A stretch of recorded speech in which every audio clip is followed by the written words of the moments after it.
Hello all you citizens of the kingdom out there, peace and love to you. I just wanted to share with you why God's kingdom isn't just for the chosen few. And we know most Christians will teach or be under the delusion that God's kingdom is just for a few. And here's why I'm taking this view. Revelation 7 verse 9. Now we know Paul had the vision of the elect with Christ, the 24 elders that were sitting around the throne, but he also saw something else after that, and this is what he saw. After this I beheld, and lo, a great multitude which no man could number, of all nations, kindreds, peoples and tongues, stood before the throne, clothed with white robes and palms in their hand. And the key point of that is a great multitude which no man could number. Now what does that suggest to you? An infinite number? Because if there was 10 people standing there, you could have counted them. If there was 1,000,000, you could have counted them. Might took you a while. If there was 1,000,000,000, you could have counted them. That would take you even longer. But if there was a number that no man could, if there were people there which no man could number, suggests to me an infinite amount of people. From all where? Nations, kindreds, tribes, tongues, blah blah blah.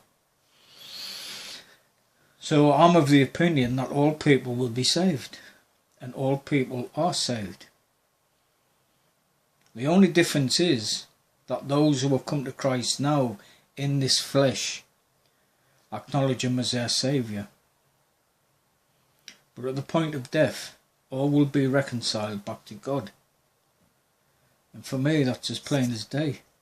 And we know many Christians won't do like that. They'll come up with the things like, oh, you know, what about this person rapes, pillages and murders all his life, and the minute he dies he goes to heaven? Well, what did we learn about mercy? The depth and the width and the height of it, which isn't for us to measure out. So can you see the dilemma there is for many of these Christians, or maybe it's the majority, I don't know.